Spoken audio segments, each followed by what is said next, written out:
नमस्कार, आप देख रहे हैं यूपी विशेष। मैं हूं आपके साथ तुषार कौशिक। आज होगा मंत्री चेतन चौहान का अंतिम संस्कार। हापुड़ के ब्रज घाट पर 3 बजे होगा अंतिम संस्कार। नोएडा पहुंचा चेतन चौहान का पार्थिव शरीर। नागार्जुन अपार्टमेंट में पहुंचा चेतन चौहान का पार्थिव शरीर। बीजेपी नेताओं का जमावड़ा लगा हुआ है। मौके पर भारी पुलिस बल तैनात है। नोएडा कमिश्नर आलोक सिंह भी परिजनों से मिले हैं। आपको बता दें, आज मंत्री चेतन चौहान का अंतिम संस्कार किया जाएगा और दोपहर 3 बजे अंतिम संस्कार होगा, लेकिन कोविड प्रोटोकॉल के तहत यह अंतिम संस्कार किया जाएगा। नोएडा की यह तस्वीर हम आपको दिखा रहे हैं, जहां चेतन चौहान को श्रद्धांजलि दी गई है। नहीं रहे मंत्री चेतन चौहान, और ऐसे में मंत्री चेतन चौहान को श्रद्धांजलि देने के दौरान की यह तस्वीर हम आपको दिखा रहे हैं। आज ब्रज घाट पर उनका अंतिम संस्कार किया जाएगा। तो पूरे कोविड प्रोटोकॉल के तहत ये अंतिम संस्कार किया जा रहा है। तो मंत्री चेतन चौहान कि आज शव यात्रा निकलेगी और उसके बाद शव यात्रा पूरे कोविड प्रोटोकॉल से निकलेगी और चंद लोग ही इसमें शामिल होंगे। ब्रज घाट पर अंतिम संस्कार होगा। तो आज मंत्री चेतन चौहान का अंतिम संस्कार है। ये नोएडा की तस्वीर जब श्रद्धांजलि उनको दी जा रही थी, क्योंकि कोविड प्रोटोकॉल की वजह से आखिरी दर्शन का कार्यक्रम नहीं हो सकता। विनायक हमारे संवाददाता हमारे साथ जुड़ गए हैं नोएडा से। विनायक, चेतन चौहान का दोपहर में 3 बजे के आसपास बताया जा रहा है कि ब्रज घाट पर अंतिम संस्कार होगा। ये जो तस्वीरें हम देख रहे हैं, लगातार श्रद्धांजलियां भी दी जा रही हैं, क्या तस्वीरें हैं वहां पर अभी? जी, आपको बता दूं कि ये नोएडा के सेक्टर 14A के पास की तस्वीरें हैं। बगल में ही दिल्ली बॉर्डर है। वहीं पे जो उनके घर है, निजी घर है, वहां पर उनकी बॉडी लाई गई थी और वहां पर ही जो आसपास के लोग हैं और जो नेताएं हैं वो सब वहां पर आकर के श्रद्धांजलि दी जा रही है। 1 फीट की दूरी बनाए रखे हुए हैं सब और सोशल डिस्टेंस का साफ तौर पर ख्याल रखा जा रहा है। और यहीं पे नोएडा के जो कमिश्नर आलोक जी है वो भी यहाँ पे पहुंचे हुए थे। उन्होंने भी श्रद्धांजलि दी है और धीरे धीरे करके सब श्रद्धांजलि देते जा रहे हैं और उनकी आत्मा की शांति के लिए प्रार्थना कर रहे हैं। साफ तौर पर तस्वीरों में भी देख सकते हैं कि भारी संख्या में यहाँ पे भीड़ जुटी हुई है और धीरे धीरे सब श्रद्धांजलि देते हुए है। और बताया ये जा रहा है कि यहाँ से कुछ ही देर में रवाना हो करके इनको गढ़मुक्तेश्वर ले जाया जाएगा और वहाँ पे इनका जो है अंतिम संस्कार किया जाएगा। विनायक, क्योंकि कोविड प्रोटोकॉल की वजह से बहुत कम लोग उस अंतिम संस्कार के दौरान शामिल होंगे, वहां पर मौजूद होंगे। अभी तक कुछ जानकारी है कि कौन कौन वहां पर मौजूद रहेंगे? जी, आपको बता दें कि नोएडा पुलिस से बातचीत हुई थी कि नोएडा पुलिस ने ही यहाँ पे सारी देखभाल संभाल रखी है, पूरी कमान संभाल रखी है। और उनका साफ तौर पे कहना है कि यहाँ से जब रवाना किया जाएगा तो यहाँ से इनकी बॉडी के साथ में उनके परिजन जो होंगे 5 से 10 लोग, उन्हीं को ही यहाँ से भेजा जाएगा और वो गढ़मुक्तेश्वर पहुंचेंगे और वहाँ पर जो कोविड-19 की प्रोटोकॉल है उसके द्वारा ही उनका अंतिम संस्कार कराया जाएगा। और जितने भी परिजन वहाँ पे पहुंचेंगे उन सबको कोविड-19 की जो पीपी किट है वो उपलब्ध कराई जाएगी। उसके बाद में ही दूर से ही उनको अंतिम संस्कार किया जाएगा। जी ठीक है, आप लगातार नजर बनाकर रखिए, हम आगे भी आपका रुख करेंगे तमाम अपडेट्स के लिए। तो आपको बता दें कि हापुड़ के ब्रज घाट पर 3 बजे अंतिम संस्कार करने का कार्यक्रम है और ऐसे में चेतन चौहान का जो अंतिम संस्कार है वो आज दोपहर 3 बजे ब्रज घाट गढ़मुक्तेश्वर गंगा घाट पर होगा। उससे पहले श्रद्धांजलि दी जा रही है नोएडा के अंदर और ये उसी दौरान की तस्वीरें हम आपको दिखा रहे थे। लगातार श्रद्धांजलि देने वालों का तांता लगा हुआ है, क्योंकि जनप्रिय लोकप्रिय नेता थे। खेल जगत में इन्होंने लंबे दौर तक अपना नाम कमाया। उसके बाद ये राजनीति में आए, समाज सेवा में आए और वहां भी इन्होंने झंडे गाड़े और मौजूदा सरकार में एक अहम पद इनके पास रहा। तो ऐसे में चेतन चौहान जी के अंतिम संस्कार के दौरान कोविड प्रोटोकॉल की वजह से बहुत कम लोग मौजूद होंगे, लेकिन चेतन चौहान के इस तरह चले जाने से हर कोई इस वक्त स्तब्ध है और शोक में है। चलिए बढ़ते हैं आगे। सपा, बसपा और कांग्रेस के बाद अब बीजेपी ने भी ब्राह्मण कार्ड खेल दिया है। ब्राह्मण कार्ड के जरिए 2022 के किले को फतह करने की कोशिश अब बीजेपी की भी है। तो ऐसे में गरीब ब्राह्मणों का बीमा कराएगी बीजेपी। ब्राह्मण सियासत में बीजेपी की नई रणनीति। यूपी में ब्राह्मणों के बीमा के लिए तैयार हो रहा है प्रस्ताव। ब्राह्मणों का जीवन बीमा और मेडिकल इंश्योरेंस भी कराया जाएगा। यूपी में ब्राह्मणों को अपने पक्ष में करने के लिए बीजेपी का यह नया मिशन है। बीजेपी का यह दावा है कि बाकी सियासी पार्टियां ब्राह्मणों के नाम पर सिर्फ सियासत कर रही हैं। बीमा के लिए प्रस्ताव तैयार है, जल्द ही सीएम को यह प्रपोजल सौंपा जाएगा। तो ये एमएलसी हैं बीजेपी के और इनकी तरफ से यह कहा गया है कि ब्राह्मणों को तरजीह दी जाए, ब्राह्मणों के लिए बीमा और मेडिकल इंश्योरेंस दिया जाए।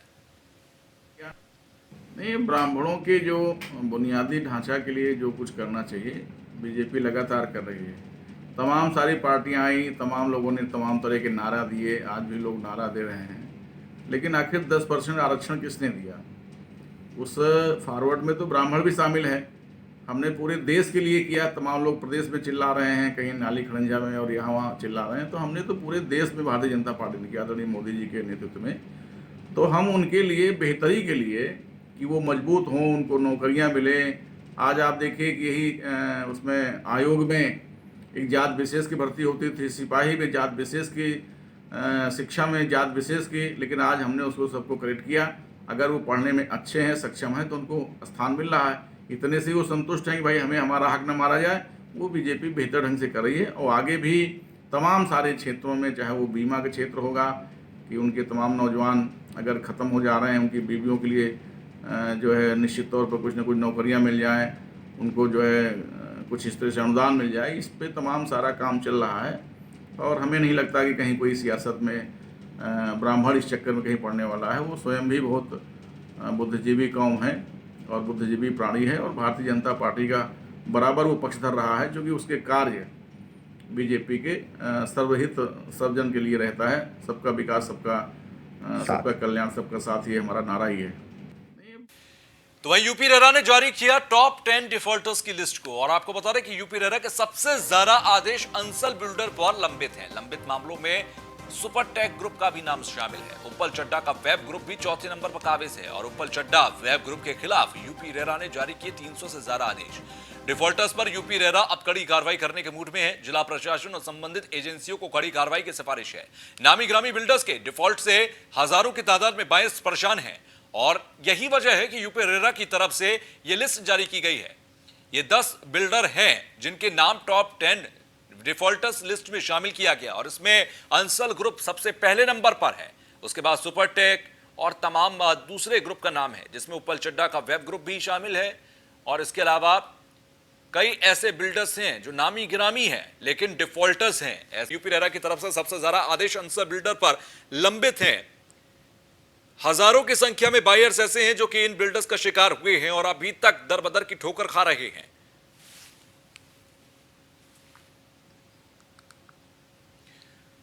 सपा सरकार के वक्त कद्दावर मंत्री आजम खान की भैंसें चोरी हो गई थी तो पूरी यूपी पुलिस भैंस ढूंढ रही थी। अब उत्तराखंड सरकार में मंत्री रेखा आर्य के तालाब से 30,000 मछलियां चोरी हो गई हैं। मंत्री के तालाब से मछलियां चोरी होने के बाद पुलिस में हड़कंप मच गया। अब यूपी के बरेली पुलिस मछलियां ढूंढ रही है। 30,000 मछलियां चोरी का आरोप उनके ही पुराने केयरटेकर पर लगा है और पुलिस ने केयरटेकर की तहरीर पर पूर्व केयरटेकर के खिलाफ मुकदमा दर्ज कर जांच शुरू की है और अब बरेली की पुलिस मछलियां ढूंढ रही है।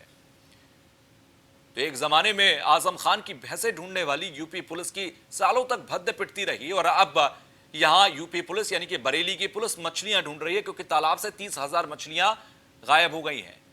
मौजूदा केयरटेकर की तरफ से पूर्व केयरटेकर पर यह आरोप लगाया गया है और अब यूपी पुलिस, बरेली पुलिस उसकी तहकीकात कर रही है कि मछलियां गायब कैसे हो गई हैं, मछलियां कहां गायब हो गई हैं। अगर हो गई हैं तो उनको बरामद कर लिया जाए।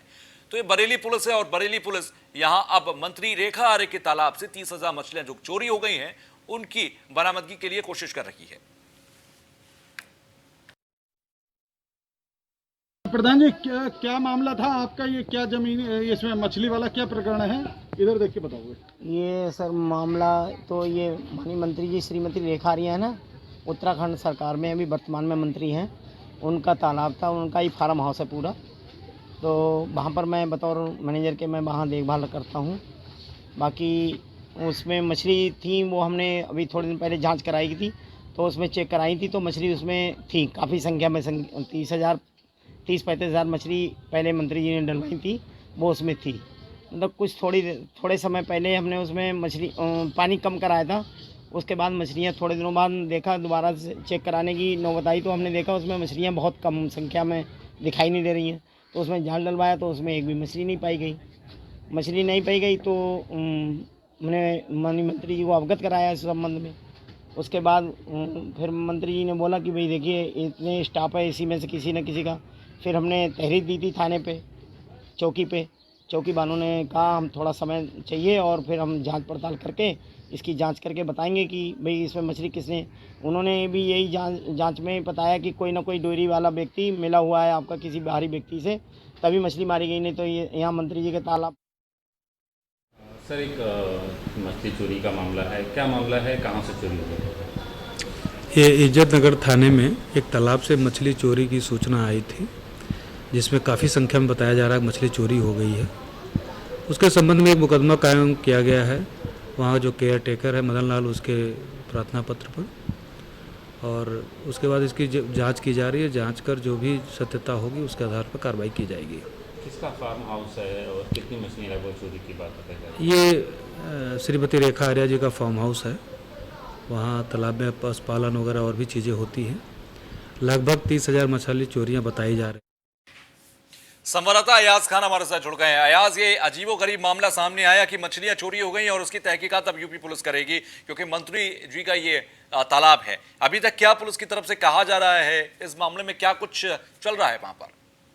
जी सर, बताना चाहेंगे, ये पहले तो आजम खां की भैंस चोरी ढूंढने में पुलिस लगी रही, यूपी पुलिस लगी रही। अब एक ताजा मामला ये है, रेखा आर्य हैं जो उत्तराखंड सरकार में मंत्री हैं और यहाँ बरेली में उनका एक आवास है रिश्तेदार के यहाँ, अपने यहाँ उन्होंने मछली पालन के लिए कुछ 30,000 लगभग बच्चा उनका था, जिस तरीके से रिश्तेदार के यहाँ था। तो वो जब चोरी हो गया तो सबसे बड़ी बात उन्होंने FIR की, वहाँ पे जो देखरेख करता था उसके खिलाफ। ये थाना का मामला है। जो सबसे बड़ी बात ये है कि उसे ढूंढने में पूरी बरेली पुलिस लगभग बड़े स्तर से लगी हुई है। तो ये कहीं ना कहीं मछली और भैंस चोरी जो भी थी मंत्रियों की ढूंढने में ही पुलिस लगी है, लेकिन अभी तक कोई ऐसा सुराग नहीं मिल पाया है जिससे कि वो मछली किसने चुराई, कहाँ ले गया, कौन ले गया, कब ये पूरी हुई। तो पुलिस के पास अभी कोई किसी तरीके की ऐसी कोई जानकारी नहीं। ठीक है, चलिए, बहुत बहुत शुक्रिया। उत्तर प्रदेश के अंदर 1,54,000 के पार हो गए कोरोना केस। यूपी में इलाज से अब तक 1,04,432 कोरोना मरीज ठीक हुए। तो वहीं वाराणसी के अंदर कोरोना के मिले 41 नए मरीज। एक मरीज की आज कोरोना से मौत हुई है। तो वाराणसी के अंदर कोरोना से अब तक 104 मरीजों की मौत हुई। तो वाराणसी में 41 नए मरीज मिले हैं और वाराणसी के अंदर आज एक मरीज की मौत भी कोरोना की वजह से हुई है। फिलहाल कुल मिलाकर अगर देखा जाए तो पूरे उत्तर प्रदेश के अंदर 1,04,32 मरीज ठीक हुए हैं और कुल मिलाकर 1,54,000 के पार कोरोना केस अब तक सामने आए हैं। ये प्रदेश की स्थिति अभी कोरोना को लेकर है।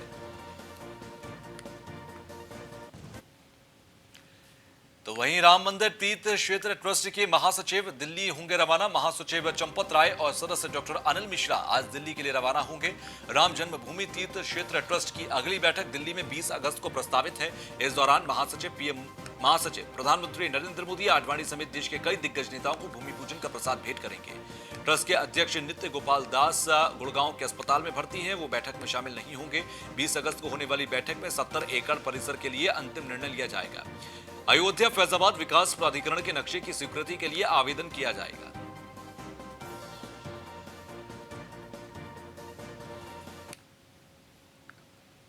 तो वहीं 2.5 महीने के लंबे इंतजार के बाद हिंडन से हुबली के लिए उड़ान शुरू हुई है। 37 यात्रियों को लेकर तय समय से 3 घंटे देरी से फ्लाइट शुरू हुई। इसमें पहले करीब 39 यात्रियों को लेकर 2 घंटे देरी से हुबली से फ्लाइट हिंडन एयरपोर्ट पहुंची। एयरपोर्ट से डायरेक्टर शोभा भारद्वाज ने बताया कि हिंडन एयरपोर्ट से उड़ान सेवा शुरू हो गई है और स्टार एयर की फ्लाइट 37 यात्रियों को लेकर करीब 3 घंटे की देरी से उड़ी है, जबकि हुबली से 39 यात्री इस फ्लाइट में सवार होकर सफर कर गाजियाबाद आए हैं। तो हिंडन एयरपोर्ट से फ्लाइट्स का संचालन शुरू हुआ है। 37 यात्रियों को लेकर 3 घंटे की देरी से फ्लाइट यहां से हुबली के लिए रवाना हुई है। तो हुबली से 39 यात्री वाली फ्लाइट गाजियाबाद पहुंची है, जो कि 2 घंटे की देरी से पहुंची। फिलहाल अब गाजियाबाद के हिंडन से संचालन शुरू हुआ है।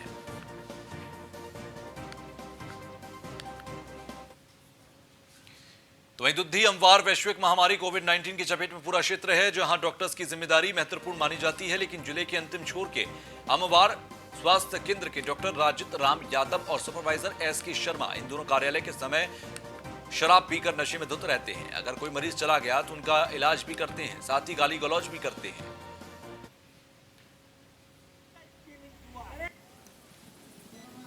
वहीं किया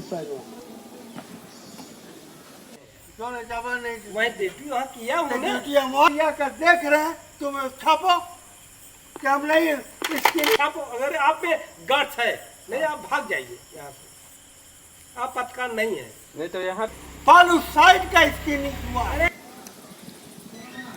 वहीं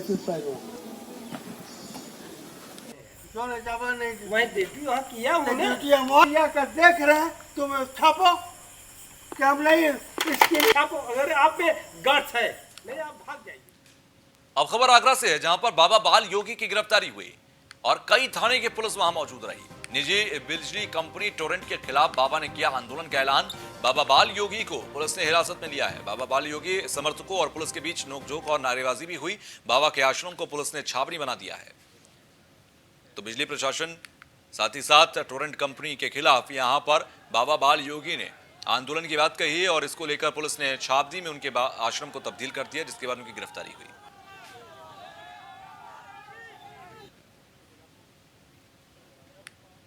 तो बाबा बाल योगी को हिरासत में यहां लिया गया है और आपको बता दें, दरअसल निजी बिजली कंपनी टोरेंट के खिलाफ ये आंदोलन करने की बात कही गई थी। बाबा बाल योगी को पुलिस ने इसीलिए एहतियातन हिरासत में ले लिया है।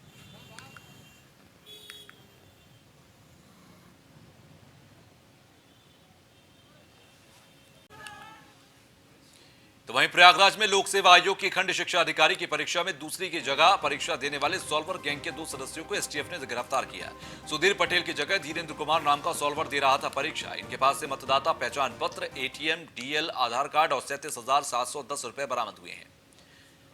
तो सुधीर पटेल, धीरेन्द्र मौर्य की यह तस्वीर आप देखिए, किसी की जगह कोई और परीक्षा देने पहुंचा था वहां पर और इस सॉल्वर गैंग के 2 सदस्य गिरफ्तार कर लिए गए।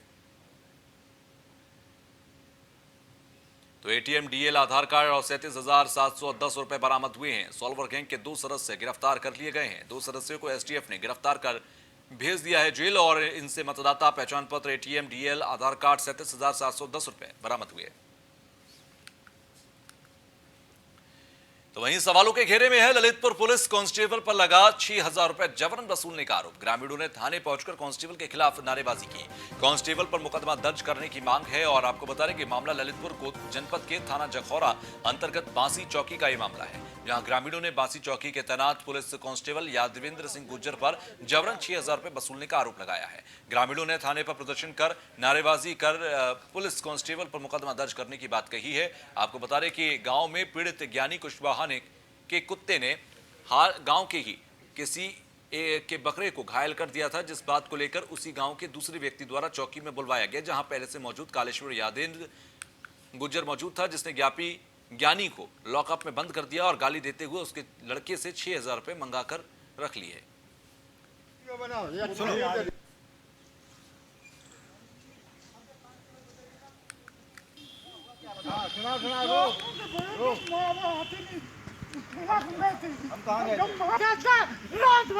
ये सब अच्छी बात नहीं है, नहीं गलत है तरीका। वीडियो बनाओ, ये अच्छा तरीका। बुढ़ा आदमी, एक बुढ़ा आदमी भैया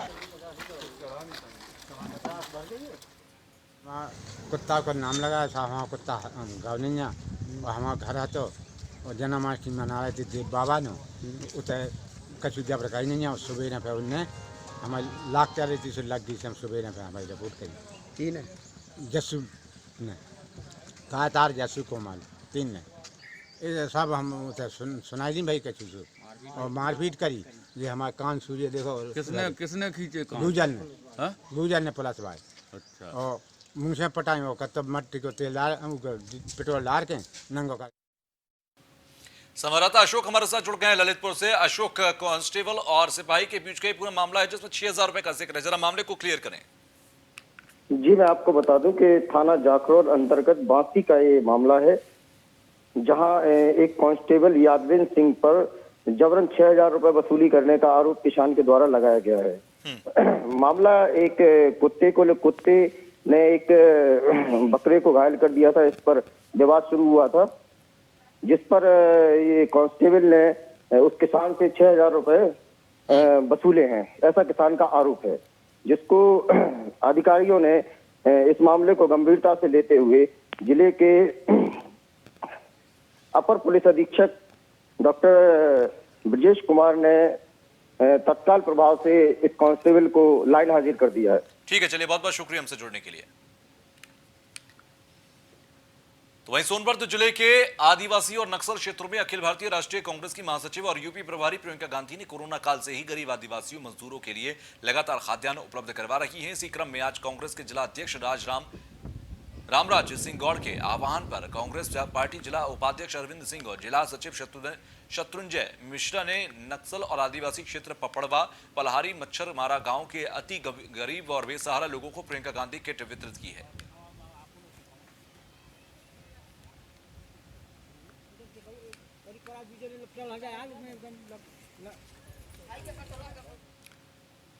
तो यूपी विशेष में बस इतना ही, आगे भी खबरों का सिलसिला जारी है।